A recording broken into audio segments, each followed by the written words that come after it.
no Brasil, e a imprensa também tem a ver com isso, a gente exalta muito o privado em detrimento do público. E aí eu acho que isso é uma questão para a gente realmente repensar, né? Se a gente está falando em democracia e se a gente quer combater a pobreza, como os jornais falam, né, a gente tem que fazer, né, é isso. Que pautas nós estamos fazendo, né? O podcast A Saúde é Coletiva da Abrasco está de volta. E a nossa convidada especial de hoje é a jornalista Fabiana Moraes, que vem discutir aqui democracia, jornalismo e desigualdades sociais. A gente não pode pensar um fortalecimento democrático que vai se dar especificamente através de uma melhoria da imprensa, por exemplo, né? A imprensa é fundamental, mas, por exemplo, a escola é fundamental, a saúde é fundamental, a comunicação da saúde é fundamental. Além de ajudar a refletir sobre como o jornalismo pode ou não combater as desigualdades sociais, a Fabiana também contou pra gente quais livros ela está lendo atualmente. Eu sou Beatriz Pasqualino e se você é ouvinte fiel do nosso podcast, já sabe que eu não vou dar spoiler nenhum sobre quais são esses livros. Mas eu vou te contar que o livro escrito pela Fabiana e que inspirou essa nossa conversa de hoje está à venda na livraria da Abrasco e quem é associado tem desconto especial. É o livro A Pauta é uma Arma de Combate. E para facilitar, a gente deixou o link na descrição do episódio. Então bora para a entrevista especial de hoje. A saúde é coletiva. Podcast da Abrasco, produção Rádio Tertúlia. E hoje a nossa convidada especial é a jornalista Fabiana Moraes. Oi, Fabiana, tudo bem? Bem-vinda ao A Saúde é Coletiva. Oi, Bia. Obrigada pelo convite. Estou feliz em conseguir um espaço diferente para falar a respeito de jornalismo e democracia. Obrigada. A gente que te agradece o seu tempo, Fabiana. Bom, gente, a Fabiana é pesquisadora e professora do curso de Comunicação Social da Universidade Federal de Pernambuco, a UFPE. Ela tem mestrado em Comunicação e doutorado em Sociologia, também pela UFPE, e pesquisa mídia, poder, raça e hierarquização social. Ela é autora de 7 livros, entre eles O Nascimento de Joyce e A Pauta é uma Arma de Combate, ambos publicados pela Arquipélago Editorial. E aqui cabe dizer que a Fabiana Moraes também venceu 3 prêmios ESSO, que é uma premiação de muito prestígio no jornalismo. Bom, Fabiana, e o jornalismo é justamente o que a gente vai conversar hoje no nosso episódio. E eu queria começar falando sobre um dos livros que eu citei aqui na abertura, o que discute a pauta como arma de combate. Nessa obra você fala sobre a pauta como a coluna vertebral do jornalismo, para além de questões técnicas, né, como que ela atua na construção das subjetividades. E aí, quando a gente fala de saúde pública, não tem como ignorar o contexto de desigualdade social no Brasil. Na sua opinião, qual que é o papel do jornalismo nessa percepção pública sobre as injustiças estruturais e o acesso a serviços essenciais, como, por exemplo, a saúde? Certo.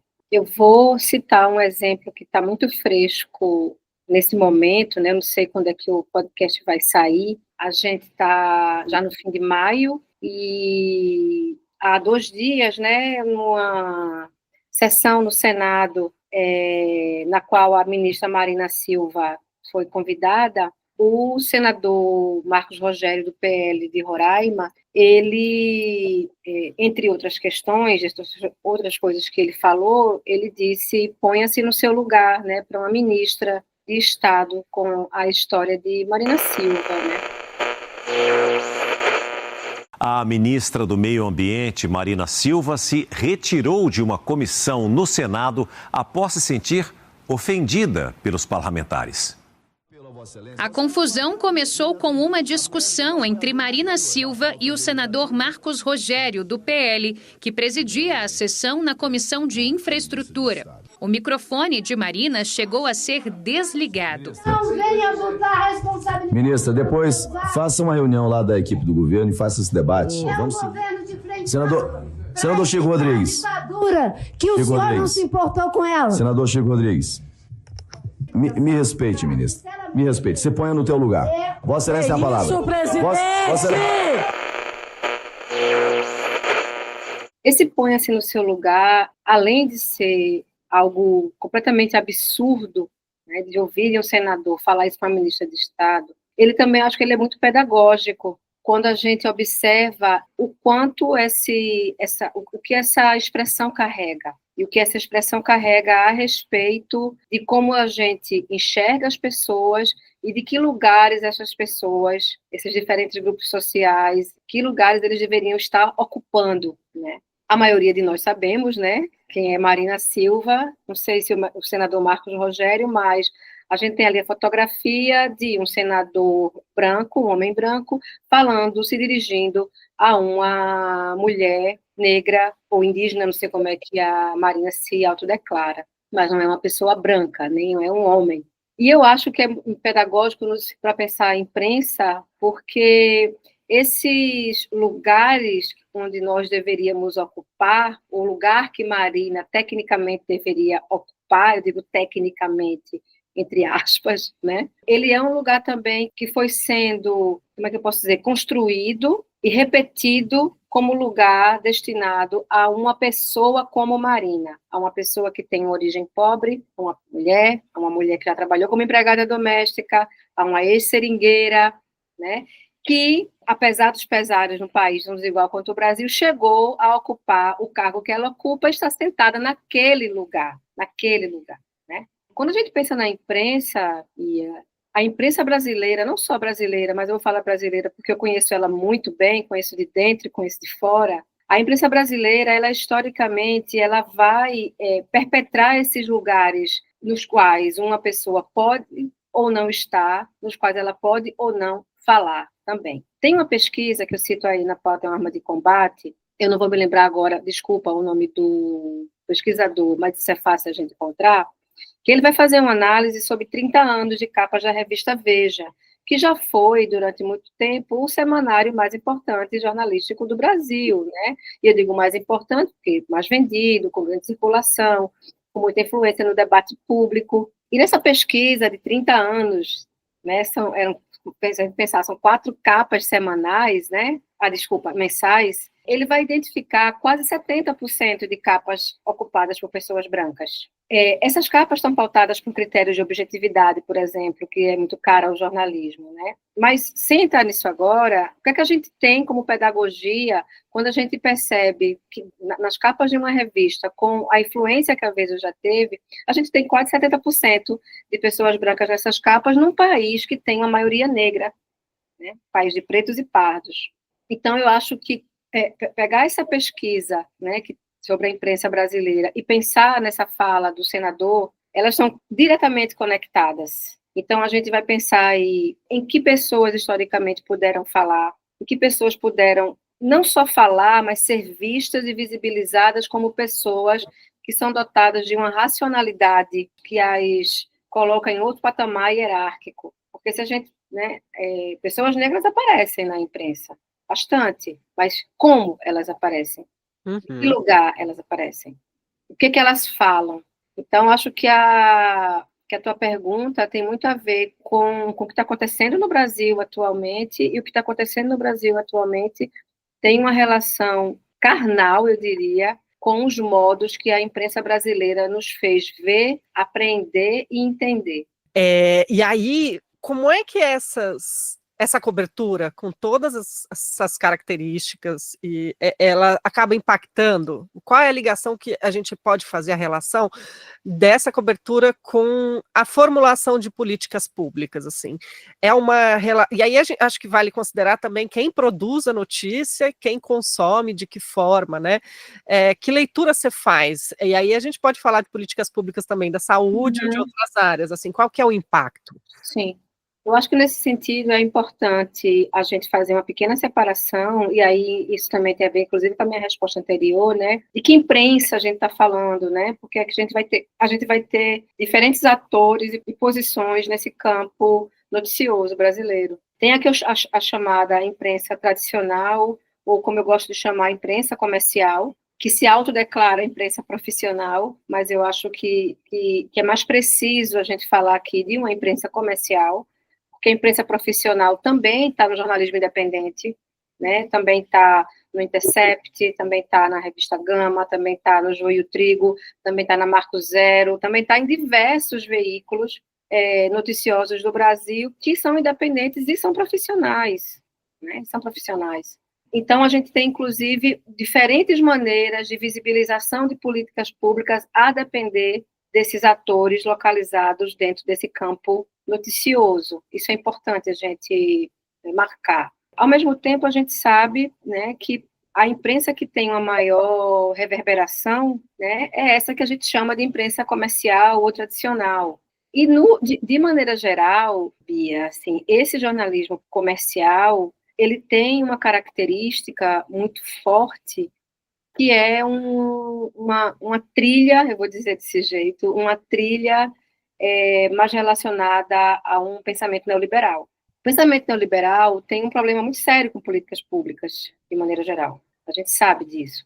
Então, essa perspectiva vai fazer com que as políticas públicas elas tenham em determinados períodos, eu observo, até uma certa aceitação, depois que elas são sólidas, depois que elas demonstram bons resultados, mas, de maneira geral, inicialmente, elas são vistas com muita desconfiança. E eu falo aqui uma política pública que eu acho extremamente importante, epistemologicamente importante para a sociedade brasileira, que é o Bolsa Família, que vai envolver aí, dentro de um mesmo bojo, educação e saúde. Sim. Né?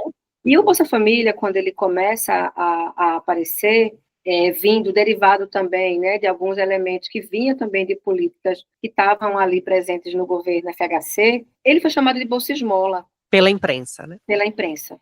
Uhum. Foi chamado de Bolsa Esmola. Isso se tornou um lugar comum ali. Isso tem a ver bastante, eu acho que é bem importante que a gente perceba, essa frase, ela guarda um enorme racismo em relação a pessoas pobres, né, em relação, eu diria também, inclusive, a pessoas negras, que compõem a maior parte do recorte de pobreza brasileira. Então, foi assim que a imprensa recebeu na época, né? Aí eu queria chamar a atenção para uma coisa, eu falo também disso na pauta, que eu acho que é extremamente importante a gente observar. Eu vou fazer aqui o recorte do Nordeste, onde a Bolsa Família teve um impacto muito grande, porque é uma região, junto com o Norte, que vai guardar a maior desigualdade social brasileira. Eu não digo que são estados que são regiões mais pobres, são regiões que guardam a maior desigualdade, o que é diferente. E quantas vezes nós vimos grandes reportagens falando sobre fome no Nordeste, falando sobre a falta de acesso à água no Nordeste, a universalização da água, a questão da agricultura familiar inexistente. Quantas vezes, quantos prêmios o jornalismo ganhou em relação a isso, falar sobre isso? E aí você tem essa realidade, e quando você tem políticas públicas que procuram mitigar esses temas que a imprensa traz como denúncia, ele é chamado de Bolsa Esmola. Então, é uma fotografia muito interessante da imprensa brasileira nesse sentido, sabe? Ao mesmo tempo, a gente tem uma série de, às vezes, apresentadores de programas de televisão, atores, entidades que levam comida, ou água, ou, enfim, toda uma sorte de serviços ou benefícios para essas populações. Quando elas estão desarticuladas de políticas públicas, elas são vistas até com bons olhos, né? Porque isso vai dar esse papel da caridade, né? E o papel da caridade, ele ajuda alguém, mas ele me confere o papel de herói. Uhum. Então, isso é uma estratégia também de manutenção de quem é tutelado e quem pode tutelar, quem tem poder e quem depende desse poder. Quando eu boto na política pública, eu desorganizo essa lógica do herói e da caridade. Não estou dizendo que caridades não sejam importantes, né, que ajuda não seja importante, mas é óbvio que como política pública é muito mais interessante, e principalmente quando ela está atrelada, né, à educação, à saúde, né, a um protagonismo feminino, né, porque são as mulheres que são aquelas que vão receber o Bolsa Família, por exemplo. Estou falando de uma política pública específica por causa do tamanho do impacto dela, né? Então, eu acho que tem isso, né? Esse início de desconfiança, e só depois, quando essas políticas elas mostram resultados, é que elas começam a serem toleradas ou até assimiladas e elogiadas pela imprensa. A questão das cotas também foi assim, das cotas sociais e raciais. Elas começaram, né, a Folha de São Paulo foi completamente contra cotas raciais e sociais, quando as cotas foram anunciadas. Muita gente foi contra. Falando de imprensa, a Folha de São Paulo foi um dos veículos, né? E depois isso vai mudar, ainda bem, isso muda. Mas é isso, assim, inicialmente é visto com muita desconfiança e é traduzida para a população através desse filtro da desconfiança também. Você está trazendo esses exemplos e me vem visualmente até na minha cabeça quando a imprensa fala do SUS, né? Sim. O SUS, a gente sabe que o SUS tem problemas, mas o SUS não é um problema em si, né? E como Quero te contar uma coisa. Diga. Há cerca de 10 anos, eu fiz uma série de palestras pelo interior de São Paulo, convidada pelo SENAC, que era uma espécie de formação de professores do SENAC que estavam recebendo muita gente através, salvo engano, no programa era Pronatec. Então, tinha muitas pessoas que nunca tinham pisado em uma formação específica, com boa estrutura, bons professores, né? O Pronatec foi uma política do governo Dilma. E aí, tinham muitos professores que estavam sem compreender quem eram aqueles alunos e alunas que não vinham de uma faixa social, né, que o SENAC estava acostumado, principalmente essas cidades do interior de São Paulo, são cidades mais ricas, Campinas, acho que Sorocaba e Jundiaí, fui para essas 3 cidades. E eu nunca esqueci, salvo engano, foi em Jundiaí, eu não tenho certeza, mas foi uma dessas 3 cidades, quando a gente estava conversando antes da aula, e uma das alunas disse assim: aqui na cidade, as pessoas começaram a abrir mão dos planos de saúde, porque o SUS funciona muito bem aqui. Olha só. Funciona muito bem. A gestão do SUS aqui na cidade é muito boa. Então, de fato, as pessoas são bem atendidas. E começou a ter assim, não preciso de plano de saúde, porque eu consigo acessar bem o SUS sem aquelas longas demoras, né? Que é o que é sempre publicizado, né? Então, eu acho que você está absolutamente correta na sua observação. Por exemplo, né, por que é que a gente, da imprensa, e eu me coloco dentro desse balaio, estou fora dele, por que é que a gente não consegue apontar para bons exemplos dentro das políticas públicas, né, para boas gestões? Por que é que essas gestões não vão assim, olha, aqui, pegando o exemplo que eu falei, né, aqui em Jundiaí deu super certo. Por que deu certo? Qual é o modelo de gestão aqui que permitiu com que a população tivesse um excelente acesso à saúde? Porque isso precisa ser multiplicado, entendido como, né? Mas se eu só estou olhando para a fila e para aquilo que não é positivo, e obviamente isso tem que ser dito sim, não estou falando que não tem, Exato. mas se é só isso que está sendo visibilizado, eu destruo o projeto, porque ninguém vai confiar nele, ninguém vai querer estar associado. Mas tem essa coisa, né, assim, a gente no Brasil, e a imprensa também tem a ver com isso, a gente exalta muito o privado em detrimento do público, bastante, né, e aí eu acho que isso é uma questão para a gente realmente repensar, né, como você disse, o SUS não é um problema, o SUS não é um problema. Agora, a gestão do SUS, como é que a gente melhora a gestão do SUS? Em que lugares, quais são as 10 cidades onde o SUS funciona melhor? Eu queria ler essa reportagem. Eu queria também. Eu queria, né? Não é que as pessoas estão satisfeitas com o SUS e dizem que funciona muito bem, para a gente fazer essa fotografia e falar assim, olha, é para aqui que a gente tem que olhar, isso aqui tem que ser o nosso modelo. Né? E quais são as que eles funcionam pior, para a gente entender quais são as grandes diferenças, quais são os gargalos. A gente precisa, se a gente está falando em democracia, e se a gente quer combater a pobreza, como os jornais falam, né, como a gente tem que fazer, né, é isso. Que pautas nós estamos fazendo, né? Você já disse aqui, mas é isso, a cobertura da mídia muitas vezes acaba reforçando estereótipos, né, e que acabam culpabilizando populações vulneráveis, né? Como você acha que é possível a gente desatar esse nó? Como é que você vê uma perspectiva da gente mudar, como está dado hoje essa questão da cobertura midiática? Olha, eu sinceramente acho que é um trabalho coletivo no sentido de instituições coletivas, né? Assim, a gente não pode pensar um fortalecimento democrático que vai se dar especificamente através de uma melhoria da imprensa, por exemplo, né? A imprensa é fundamental, mas, por exemplo, a escola é fundamental, a saúde é fundamental, a comunicação da saúde é fundamental, a justiça é fundamental. É um trabalho de milhões de mãos, de instituições que anteparam, né, que são base social que precisam trabalhar juntas. Especificamente em termos de imprensa, eu acredito, imprensa e escola, eu acredito que, assim, a gente não vai retroceder para um tempo onde as pessoas estavam consumindo necessariamente apenas essa imprensa profissional ou tradicional, enfim, a gente não vai voltar para esse tempo onde esse consumo era majoritário. Cada vez mais a gente está se dirigindo para um tempo de consumo noticioso que vai se dar através de vários atores que não tem nada a ver, inclusive, com o campo noticioso ao qual eles, né, eles entram para fazer parte, mas de uma maneira eles se autoconvidam a estar nesse lugar, né, mas sem formação, sem nada disso.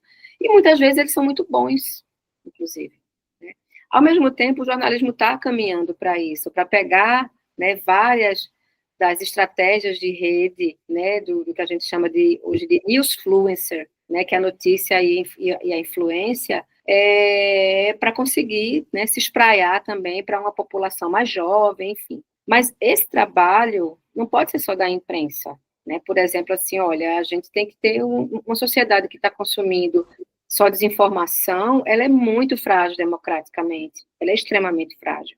Então, as escolas, assim, falando de ensino fundamental, estou falando de ensino, né, desde pequenininho, a gente não sabe ler imagens, a gente não sabe ler imagem, a gente não consegue entender quando é notícia que tem ali uma pessoa que está dando a notícia que tem as suas fontes, que tem um compromisso de credibilidade mesmo com o outro, e a gente às vezes não sabe. Eu estou falando, tem uma pessoa que, vou dar um exemplo aqui, uma pessoa que é especialista em yoga, um especialista, que pode falar extremamente, assim, maravilhosamente bem sobre yoga. Mas eu não consigo entender que o conteúdo que ela está falando sobre yoga é porque ela é uma especialista em yoga e está falando sobre aquilo. Eu não consigo diferenciar essa pessoa de um jornalista. Eu acho que todas as pessoas estão dando notícias do mesmo jeito. Isso é uma questão que a gente precisa, né, compreender, e aí eu acho que desde lá da escola, né, acho que educação midiática é fundamental para a gente conseguir, né, enfim, tratar sobre questões de estereótipo, para a gente tratar sobre esses contratos sociais que existem entre o jornalismo e a sociedade, e entre pessoas que não têm nenhum tipo de contrato com a sociedade e estão ali noticiando, né? Mas eu acho que fortalecimento democrático, ele só vai se dar através de um ambiente, sabe? De um ecossistema, melhor dizendo, né? Que esteja interessado, de fato, nesse fortalecimento democrático, não essa democracia que vai ter a segunda página que a gente se acostumou a ter, né, no Brasil. Bom, do ponto de vista de quem está lendo, ouvindo, assistindo as notícias, o que é possível hoje se fazer do ponto de vista do consumidor da notícia para se proteger ou para selecionar as melhores fontes de informação, para ter alguma lucidez nisso, né? Eu acho que a primeira questão, eu acho que é sempre interessante, é acessar veículos e jornalistas que não tenham sempre a mesma perspectiva ideológica, mas, ao mesmo tempo, que são comprometidos com a informação, né? Que não estão noticiando aquilo ali de uma maneira sensacionalista, de uma maneira, muitas vezes, obviamente, como uma forma, às vezes, até para falar mais de si, do próprio veículo, do que da temática que está sendo abordada, isso acontece bastante. Então, eu acho que é uma forma interessante, para quem gosta muito de consumir notícia como a gente, essa é uma forma muito interessante. Então, por exemplo, eu acho que tem uns veículos que são meio que novidade para muita gente assim, no país, que são interessantes. O DW tem feito muitas coisas interessantes, né? Que é estou falando, não sei se estou falando correto o nome, Bia, mas acho que o DW é aquele que é da Alemanha, né? Tem coisas muito interessantes que estão fazendo aqui no Brasil. A BBC também tem coisas muito interessantes sendo feitas. Eu acho que o joio e o trigo, eu sempre falo muito, assim, eu acho que é um jornalismo de um extremo cuidado com o que está sendo noticiado. E aí eu acho que tem jornalistas também, mesmo dentro dessas empresas que eu estou colocando aqui como jornalismo comercial, não estou falando que essas empresas, você não consome. Eu trabalhei 20 anos no Jornal do Comércio, que é um jornal mais para conservador, sim, né? E assim, eu e várias colegas fizemos coisas muito legais ali dentro, né? Tinha gente muito preciosa no Jornal do Comércio, a maioria, inclusive, muito preciosa, né? Então, eu acho que seguir jornalistas que você disse, essa pessoa aqui eu tenho uma confiança agora, assim, por que eu confio nela? E entender por que você confia nela, porque aí tem um ponto, sabe, que é bem importante, sabe, eu acho assim. A gente não pode achar e confiar apenas no jornalista que diz aquilo que a gente quer ouvir. Esse eu acho que é um ponto central, né? Então, o jornalismo é um lugar também de incômodo, é um lugar, muitas vezes, de iconoclastia, de derrubar aquela pessoa que eu achava que era o mito. Às vezes o jornalismo faz isso, mas é uma função do jornalismo, muitas vezes, né? O jornalismo não é uma caixa de ressonância da sua própria cabeça, você ficar ouvindo aquilo que você quer, né? Essa relação, ela não é apenas do jornalista ou do veículo de jornalismo, ela é uma relação dual, dialógica, na qual quem está ouvindo, esse consumidor, consumidora, ouvinte, pessoa que está ouvindo, ela também está no jogo e tem que entender que, às vezes, né, dá raiva de ouvir aquilo porque vai contra aquilo que a gente, sei lá, acredita, e às vezes é isso mesmo, né? Muito bom sempre ouvir suas reflexões, Fabiana. Agora, para a gente terminar a nossa entrevista, a gente sempre pede uma dica cultural, que é um livro, uma música, uma série, um filme que você leu, ouviu, assistiu, enfim, o que você recomenda para o ouvinte do A Saúde Coletiva? Pode ter a ver com o nosso tema da conversa de hoje, mas pode ser outra coisa. Tá, eu estou lendo esse livro aqui, vocês não estão vendo porque eu estou... mas chama Gente Ultraprocessada, e será que eu vou saber ler esse nome? Chris Van Tulleken, eu não sei como é que ótimo, sim. Mas é um livro muito interessante para a gente entender como essa questão da indústria do ultraprocessado. E falando aí de jornalismo, a indústria do ultraprocessado tem muito a ver, inclusive, com bancadas no Congresso que tem, né, reverberam também nos jornais. Esse é um livro que eu acho bem, bem importante para a gente entender como é que esse império da comida ultraprocessada hoje, ele se apresenta no mundo, né? Não só no Brasil, mas no Brasil, os ultraprocessados têm muitas isenções fiscais, né? Muitas. De livro, né? Um livro que eu estou lendo agora... esse aqui. Eu estava lendo do meu marido, ele me comprou um para mim, que está no plásticozinho, porque ele estava assim, toma, eu vou te dar um e largo o meu livro, que é um livro que é muito lindo, Funk Sem Cortes, que é uma conversa entre a Bell Hooks e o Stuart Hall, os dois conversando, assim, né? E é muito interessante ver as questões geracionais, as questões de gênero, que eles vão ali trocando ideias, assim, dois intelectuais, né?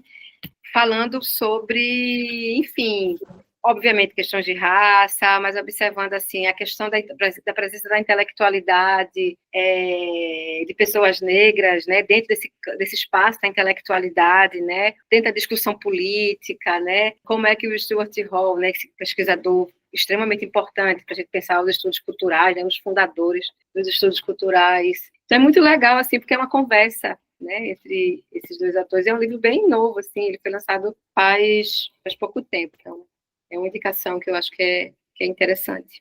Ótimas dicas. A gente vai deixar na descrição do episódio o link para você que gostou das dicas da Fabiana e também sobre os livros dela, sobre o que a gente trouxe aqui de assunto hoje. Bom, Fabiana, eu queria te agradecer muito a participação e agora é só o microfone aberto para a sua despedida. Obrigada, Bia. Obrigada pela oportunidade de falar sobre imprensa e chamar atenção para o quanto a imprensa ela tanto pode ser esse instrumento, né, de enfraquecimento democrático, mas ao mesmo tempo entendê-la como extremamente importante para o fortalecimento dessa democracia que a gente tanto fala e às vezes nunca vê, né? Então é um assunto pelo qual sou apaixonada, porque eu acho que o jornalismo é uma arma poderosíssima, né? E é uma arma que ninguém atira em ninguém. É uma arma de discussão, de ideias, né, de restauração de humanidades, de visibilização mais íntegra de populações, de pessoas. Então, é um prazer, foi um prazer. Obrigada pelo convite. A Abrasco Livros apoia o podcast A Saúde é Coletiva. Vem conhecer nossa livraria, abrascolivros.com.br. Antes de encerrar, eu quero te lembrar que as inscrições continuam abertas para o 14º Abrascão. O link do congresso está na descrição deste episódio e quem é associado ao Abrasco tem desconto no valor da inscrição. O Abrascão acontece de 28 de novembro a 3 de dezembro em Brasília. E o tema é Democracia, Equidade e Justiça Climática, a saúde e o enfrentamento dos desafios do século XXI. O A Saúde é Coletiva volta em 15 de julho, uma terça-feira. Este é o podcast da Abrasco, produzido pela Rádio Tertúlia. Eu, Beatriz Pasqualino, fiz a apresentação, roteiro, edição e sonorização. E participo da coordenação deste podcast, junto de Artemis Caldeira Brant e Tiago Barreto. A equipe de comunicação e pesquisa conta com Daniel Lira e Letícia Massulo. No relacionamento e marketing, Clara Alonso e Rafaela Pinheiro. O projeto gráfico é do Estúdio Massa. Obrigada pela companhia e até o próximo episódio. Tchau, tchau!